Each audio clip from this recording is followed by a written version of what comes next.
Hello guys hello guys good evening. Bihar में graduation का number 1 channel all in 84 आप सभी स्टूडेंट का स्वागत करता है।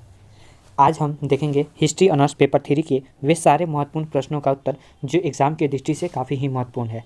इसके पहले मैंने आपको हिस्ट्री ऑनर्स पेपर 3 के वे सारे VVI क्वेश्चन ऑलरेडी आपको प्रोवाइड करा दिए हैं। अगर आपने उन सारे VVI प्रश्नों को नहीं देखा है तो उसका जो लिंक है हम आपको डिस्क्रिप्शन बॉक्स में दे देंगे, आप वहाँ से जाके वीडियो देख लीजिएगा। ठीक है, पेपर 3 और पेपर 4 दोनों ही ऑलरेडी बन चुका है।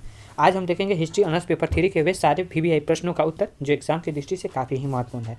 ठीक है, एक और बात बताना चाहते हैं कि ये जो वीडियो है हमें किसी भी प्रकार का धर्म का ठेस पहुंचाने का मेरा कोई मकसद नहीं है। जो इतिहास है उसी के बारे में हम जानकारी आपको हम देंगे। ठीक है, और दूसरी बात कीजिए कोई भी अपने सोच में ये नहीं कीजिएगा कि ये अच्छा धर्म है ये बुरा धर्म है। ठीक है, आइए हम वीडियो शुरू करते हैं। पहला क्वेश्चन हमारा ये रहा, औरंगजेब की धार्मिक नीति का वर्णन करें, उसके क्या परिणाम हुए। क्वेश्चन को थोड़ा हम समझ लेते हैं। औरंगजेब की जो धार्मिक नीति के बारे में आपको बताना है और उन्होंने जो धार्मिक नीति जो था उस जब अपनाया तो उसका क्या परिणाम निकले उसके बारे में भी आपको ये बताना है। ठीक है, क्वेश्चन आपसे ये कह रहा है। अब हम इसका आंसर हम देख लेते हैं। आंसर, औरंगजेब कट्टर सुन्नी मुसलमान था। उसकी धार्मिक भावना संकुचित एवं सांप्रदायिक थी। वह एक धर्मानंद बादशाह निकला। यानी धर्मानंद बादशाह का अर्थ होता है धर्म में अंध श्रद्धा रखने वाला या कट्टर धार्मिक। ठीक है, औरंगजेब जो था वो कट्टर सुन्नी मुसलमान था। ठीक, वह भले बुरे साधन अपनाकर गैर मुसलमानों को जो है मुस्लिम बनाना चाहता था तथा उसने इस धर्म युद्ध को जिहाद के रूप दिया जिसे दार उल हर्ब या दार उल इस्लाम बन सके। दोस्तों, जो औरंगजेब थे वो गैर मुसलमान जो नहीं थे, यानी मुसलमान पहले नहीं थे, उन्होंने जो ज़बरदस्ती उनको मुसलमान बनवाया गया, माने उनके द्वारा बनाया गया। ठीक है, उसके बाद अब KM पानीकर साहब ने क्या कहा है आइए अब हम जानते हैं। KN पानीकर ने इस संदर्भ में अपना विचार व्यक्त करते हुए कहा है कि औरंगजेब आरंभ से ही इस्लाम धर्म को फैलाना चाहता था। यानी औरंगजेब जो थे वो इस्लाम धर्म से काफ़ी ही मोहब्बत करते थे। उसकी दृष्टि में अकबर के राष्ट्रीय राजनीति इस्लाम धर्म और नियमों के विरुद्ध थी और इस तरह औरंगजेब के जीवन का मुख्य उद्देश्य राज्य में कुरुख को समाप्त कर नियमानुसार राज्य संचालन करना था। अतः उसने अपने उद्देश्य की पूर्ति हेतु कुरान के नियमानुसार कुरान में वर्णित साधनों को अपनाया। यानी जो अकबर थे, यानी इनके औरंगजेब के अगर हम बात करें रिलेशन के तो अकबर इनके दादा हुए। ठीक है, तो उन्होंने जो नियम बनाया होता वो सारे नियम को हटाकर ये जो कुरान में जो वर्णित साधन है यानी कुरान में जो लिखा है उसके अनुसार वो अपना राज्य चलाना चाहते थे। ठीक है, यही है हमारे KN पानीकर सर। ठीक है, आपको यहाँ फोटो के माध्यम से आपको हम दिखा दे रहे हैं, यही है। ठीक है, उसके बाद आगे हम पढ़ते हैं प्रोफेसर MR शर्मा ने क्या लिखा है उसके बारे में हम जानते हैं।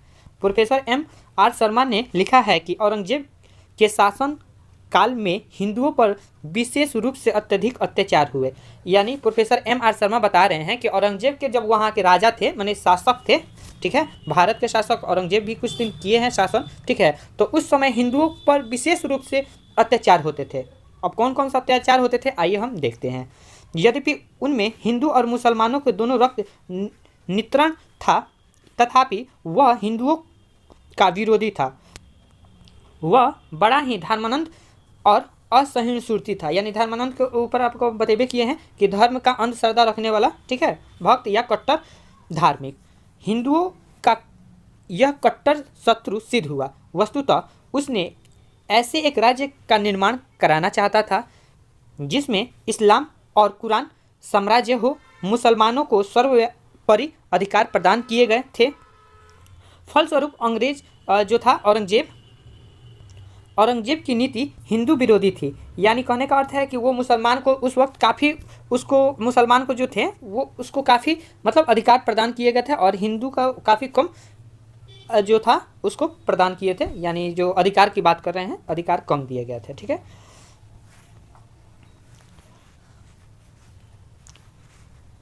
वह व्यवहार तो इतना कहर सुन्नी मुसलमान था कि उसने केवल हिंदुओं पर अत्याचार नहीं किए, बल्कि सिया मुसलमानों कसे भी नहीं छोड़ा। यानी कहने का अर्थ है कि अगर मान लीजिए मुस्लिम में दो एक होते हैं, एक होते हैं सिया, एक होते हैं सुन्नी। तो वो इतना अपना सिया धर्म से वो थे औरंगजेब, ठीक है। तो वो अपना धर्म से काफ़ी मोहब्बत करते थे, आपको पता चल ही गया होगा। वो इतना मतलब अपना धर्म को अच्छा मानते थे कि वो सुन्नी मुसलमान को, वो भी मुसलमान ही हैं, लेकिन सुन्नी मुसलमान को भी वो नहीं देखना चाहते थे। तो अब बताइए, अब इतने से ही आप अंदाज़ा लगा सकते हैं, जब सुन्नी मुसलमान को वो नहीं देखना चाहते हैं तो उस वक्त हिंदुओं पर क्या हुआ होगा, आप अच्छा तरीका से जान सकते हैं, ठीक है। यही इसमें लिखा हुआ है, हम नहीं कह रहे हैं, ऊपर आपको हम नाम बतेबे किए हैं। कौन कह रहे हैं? प्रोफेसर एम शर्मा, ठीक है। देख लीजिए यहाँ पे प्रोफेसर एम शर्मा के द्वारा ये लिखित कथन है, ठीक। अब आइए आगे क्या करते हैं।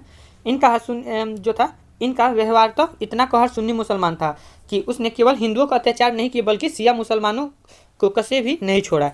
ऐसे कट्टर मुसलमानों ने यदि हिंदुओं का विरोध किया तो कोई आश्चर्य की बात नहीं है। उसको धार्मिक कट्टरता का परिचय हिंदुओं के साथ किए गए उसके व्यवहार में ही स्पष्ट दिखाई पड़ता है, ठीक। औरंगजेब ने अपनी धार्मिक नीति के महत्वपूर्ण चरण विरोधी नीति के दरमियान में अनेक हिंदुओं मंदिरों को गिराने का आदेश जारी किया। यानी औरंगजेब जो थे धार्मिक नीति का जो अपनाया था, ठीक है। तो उन्होंने अनेकों मंदिर, हिंदुओं के जो मंदिर थे उन्होंने ध्वस्त करा दिया था, ठीक है। जिस समय वह गुजरात के सूबेदार थे, यानी जिस समय वो गुजरात के एक सूबेदार होते थे, ठीक है, सूबेदार थे, तो उस समय उसने हिंदू मंदिर के विध्वंस का कार्य प्रारंभ कर दिया। अहमदाबाद में चिंतामणि मंदिर में गौ हत्या करवाकर उसने उसे मस्जिद में परिवर्तन करा दिया। यानी जो था आपको गुजरात में वो जब एथी थे, सूबेदार थे, तो उनने चिंतामणि एक मंदिर था उस वक्त, प्रचलित होगा चिंतामणि मंदिर, तो उस वक्त वहाँ के मंदिर को ध्वस्त करवा के वहाँ पर मस्जिद का निर्माण कराए थे औरंगजेब ने, ठीक है, समझ गए। अगला देखते हैं। सिंहासन रूढ़ होते ही उसने यह आज्ञा दी, यानी सिंहासन पर वो भारत के सिंहासन पे बैठ गए, यानी दिल्ली के शासक पे उन्होंने बैठ गए, तो उसने क्या आज्ञा दी उसके बारे में हम जानते हैं। सिंहासन रूढ़ होते हुए उसने यह आज्ञा दी कि कटक से मेदिनीपुर तक जितने भी हिंदू मंदिर है वे सभी गिरा दिए जाएँ, शासनकाल गिरा दिए जाएँ, ठीक है। और शासनकाल के 12वें वर्ष में उसने यह आशा प्रसारित की कि हिंदुओं के जितने भी मंदिर है यह सभी को नष्ट कर दिए जाएं और उनके रीति रिवाज को दमन भी कर दिया जाए। यानी उन्होंने जब राजा बने, ठीक है, तो उन्होंने 12 वर्ष तक जब राजा बने तो उनका एक टारगेट लेकर चले थे कि जितने भी भारत में मंदिर है उसको ध्वस्त करा दिया जाए, ठीक है, और जो हिंदू का रीति रिवाज है उसका समाप्ति कर दिया जाए, ठीक है। अब कैसे समाप्त करते हैं आगे आपको हम बताएंगे, ठीक है। उसकी धार्मिक कट्टरता के कारण ही सोमनाथ का मंदिर, बनारस विश्वनाथ मंदिर तथा मथुरा का केशवर राय का मंदिर को नष्ट कर दिया गया। यानी इन औरंगजेब के ही आदेश के अनुसार आपको जो विश्वनाथ मंदिर था, मथुरा का केशवर राय मंदिर था, उसको नष्ट कर दिया गया। उसने मंदिरों का निर्माण को भी निषेध करवा दिया गया, यानी नया अब मंदिर नहीं बनेगा, ठीक है। जोधपुर में मंदिरों को ध्वस्त कर उनकी मूर्तियों को गाड़ी में भरकर दिल्ली के खाने जहाँ के द्वारा भेजा गया और उदयपुर राज्य में लगभग 235 मंदिरों को नष्ट कर दिया गया, ठीक है। 235 मंदिरों को औरंगजेब के द्वारा तुड़वा दिया गया, यानी उसको नष्ट कर दिया गया। जयपुर के मंदिर जब तोड़े जा रहे थे तब राजपूतों ने विध्वंसकारियों को डट कर मुकाबला किया, परंतु उसके बावजूद बहुत से मंदिरों को तोड़ दिया गया, ठीक है। यानी जब मंदिर तोड़ा जा रहा था तो जो राजपूत थे वो उन्हें डट कर सामना किया, उसने रोकने का प्रयास किया, ठीक है, और काफ़ी प्रयास किया तो कुछ मंदिर बच गए, ठीक। अंबर में लगभग 66 मंदिर तोड़े गए। इसके अतिरिक्त बीजापुर और गोलकुंडा के भी समस्त मंदिर को विनिष्ट कर दिया गया। यानी जो बीजापुर और गोलकुंडा के जो भी मंदिर था, उन्होंने वहाँ का जो इलाका में जो भी मंदिर था सारे मंदिर को तोड़ दिया गया और उनके जगह पर मस्जिद का निर्माण कराया गया। यानी वहाँ का मंदिर को तोड़कर और वहाँ पे मस्जिद का निर्माण कराया गया, ठीक है, समझ गए। वीडियो समझ में आ रहा है, ठीक है। अगर किसी प्रकार का दिक्कत है तो आप कमेंट कीजिए, हमारी टीम आपके लिए सदा तत्पर पे है, आपका हेल्प किया जाएगा, ठीक। और जिन बच्चों ने अभी तक वीडियो को शेयर नहीं किया है तो एग्ज़ाम के दृष्टि से, ठीक है, किसी सांप्रदायिक के दृष्टि से वीडियो को शेयर नहीं कीजिएगा, ठीक है। ये एग्ज़ाम के दृष्टि से आपको हम बता रहे हैं, ठीक। वीडियो को जितने भी आपके दोस्त हैं उनके पास शेयर कीजिए, ठीक। ताकि वो भी अच्छा से एग्जाम BA पार्ट 2 में लिख के आए। ठीक है। औरंगजेब ने मंदिरों को तोड़ने फोड़ने के लिए एक अन्य विभाग खोला। यानी औरंगजेब के मंदिर, इतना सारा मंदिर को तोड़ना है तो एक तो विभाग की जरूरत पड़ेगी ना, तो उन्होंने एक विभाग भी खोल दिया। ठीक है। हरिद्वार और अयोध्या का मंदिर भी तोड़ दिए गए। मंदिरों का विध्वंस कर के वहाँ गाय का वध किया जाता था। यानी मंदिर को जो विध्वंस कर दिया जाता था, यानी उसको मिट्टी में मिला दिया जाता था और वहाँ गाय का जो वध कर दिया जाता था। ठीक है। तथा मूर्तियों को मुसलमानों के पैरों के तले रौंद दिया जाता था। यानी जो मूर्तियाँ थी उसको जैसे मान लीजिए कि उसको तोड़ दिया गया और उसे मुसलमान जो थे उसे अपने पैरों के द्वारा वो रौंद देते थे। ठीक है। औरंगजेब ने न केवल हिंदुओं के मंदिर और मूर्तियां को नष्ट किया, वरना हिंदुओं सभ्यता का प्रचार करने वाले विद्यालय को भी विध्वंस करवा दिया। यानी जो हिंदुओं को शिक्षा देती थी, ठीक है, अपने धर्म के बारे में, वो सारे स्कूल को भी औरंगजेब ने तुड़वा दिया। ये विद्यालय धार्मिक शिक्षा नहीं दे सकते थे। और कुछ विद्यालय जो थे, अगर आपको अपना विद्यालय चलाना है तो वो धार्मिक शिक्षा वहाँ पे देना बंद कर दे। ठीक है। तथा मुसलमान विद्यार्थी हिंदू पाठशाला में शिक्षा प्राप्त नहीं करते थे। यानी जो आज है, जो हम लोग, ठीक है, आगे बढ़ते हैं। किंतु भारत एक बृहद देश है, यानी भारत एक बहुत बड़ा देश है। यहाँ के सभी मंदिरों का विनाश करना औरंगजेब के लिए असंभव नहीं तो कठिन अवश्य था। यानी वो चाहता था कि पूरा भारत में जितने भी मंदिर है उसको सारे को तुड़वा दिया जाए। ठीक है।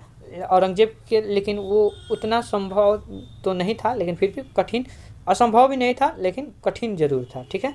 समकालीन मुस्लिम उसे जीवित संत या जिंदा पीर कहा करते थे। यानी जो औरंगजेब थे उनको जीवित संत या जिंदा पीर मुसलमानों के द्वारा कहे जाते थे।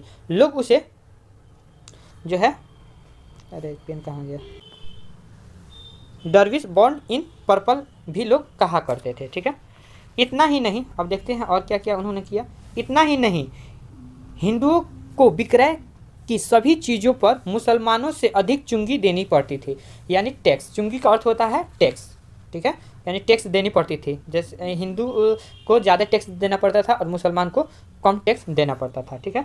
1666 ईस्वी में एक विज्ञापित के द्वारा मुसलमान व्यापारियों के सभी प्रकार की चंगी में छूट दे दी गई थी, परंतु हिंदुओं के व्यापारियों को पुराने ही दर में चुंगी देनी पड़ती थी। यानी पुराने ही दर पे आपको टैक्स देना पड़ेगा। ठीक है। और हिंदू जो मुसलमान उस वक्त थे उनको टैक्स नहीं देना पड़ता था।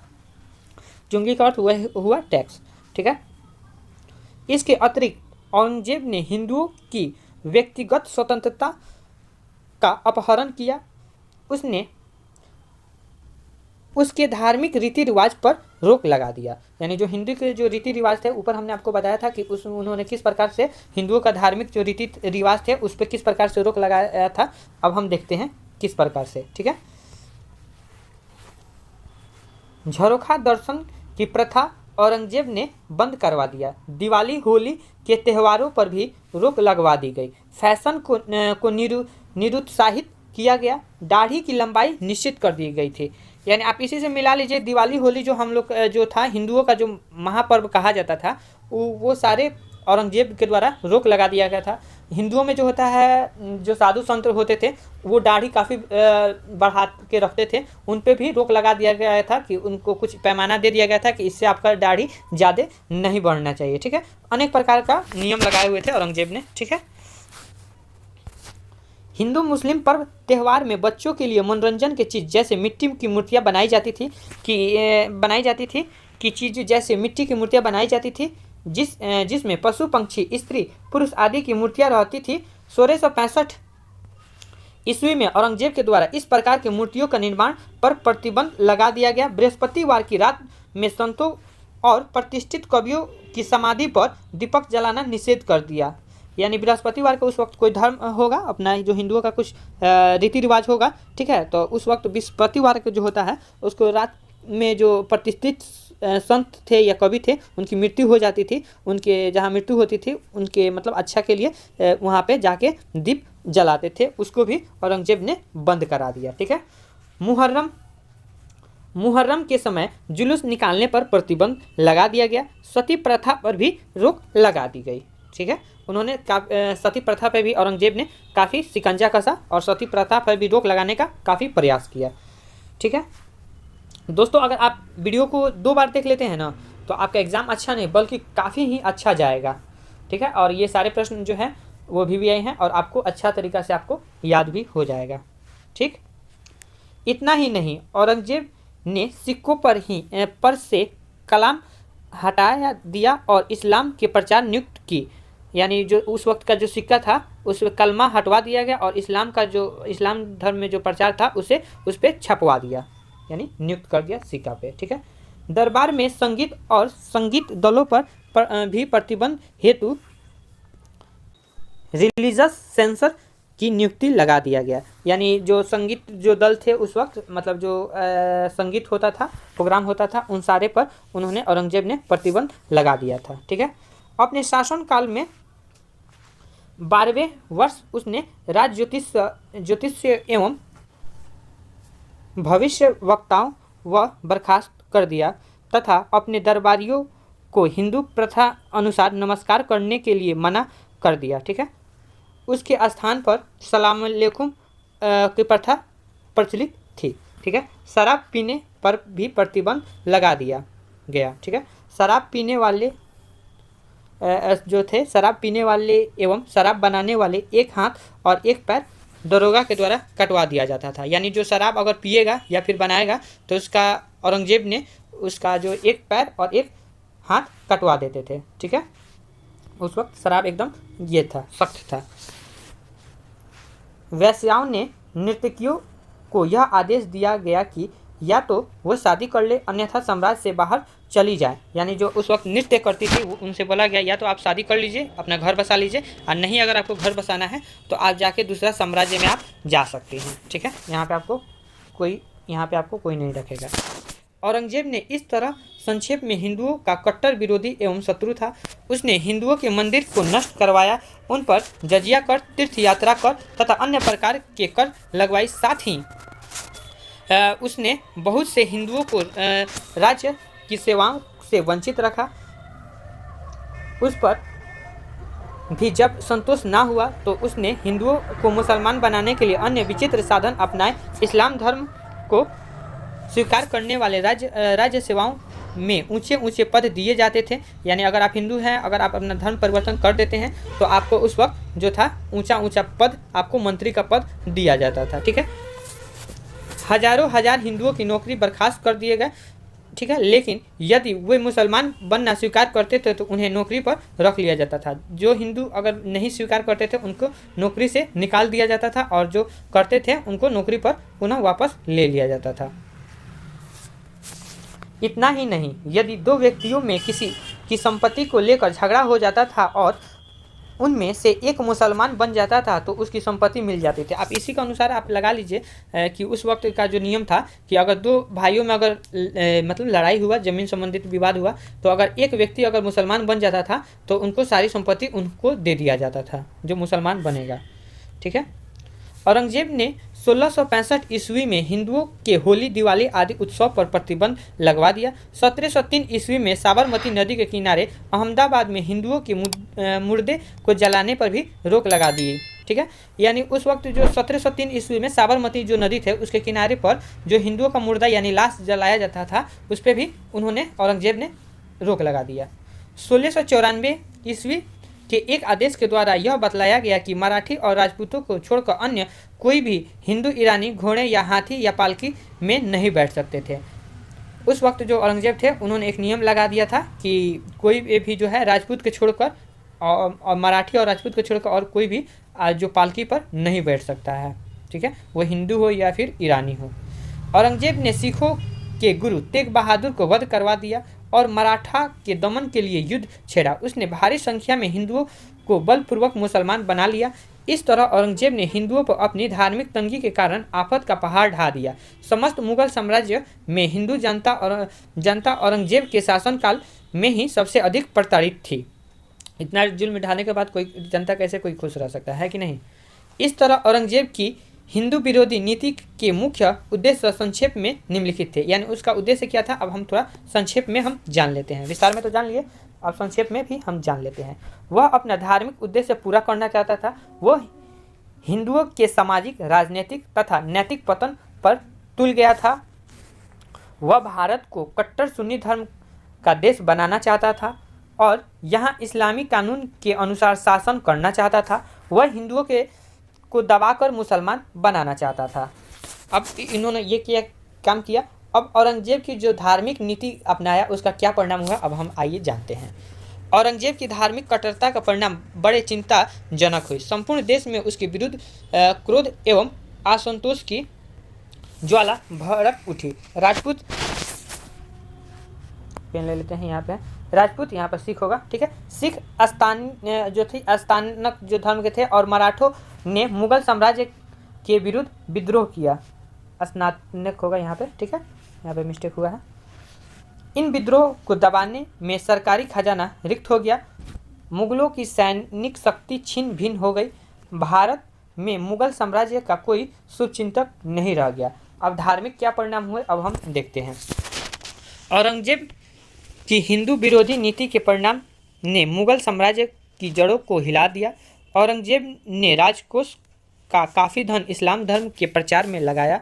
इसके अतिरिक्त मुसलमान व्यापारियों से उसने चुंगी लेनी बंद कर दी तथा हिंदुओं से चुंगी ली जाती थी।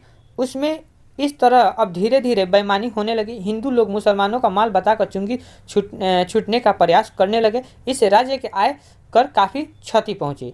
जजिया कर की वजह से हिंदू लोग दक्षिण की ओर भाग गए। हिंदुओं मेले को बंद कर देने से राज्य की वह आय बंद हो गई जो मेले से वह कर एवं चुंगी के रूप में प्राप्त होती थी। इस प्रकार औरंगजेब की हिंदू विरोधी नीति से राज्य को काफ़ी आर्थिक क्षति उठानी पड़ी और मुगल साम्राज्य देखते ही देखते धराशायी हो गया। ठीक है दोस्तों, तो इसका एक प्रश्न था, प्रश्न का जो उत्तर था आपको बता दिए। आशा है कि वीडियो आपको अच्छा लगा हो और अभी तक अपने दोस्तों के पास शेयर नहीं किया है तो शेयर कीजिए और इसका जो है और सारे भी क्वेश्चन हम बता देंगे। ठीक है, तो आप प्लीज़ चैनल को सब्सक्राइब कर लीजिए। ठीक है, take care, bye, best of luck, अच्छा से एग्जाम देके आइए। मिलते हैं अगले वीडियो में।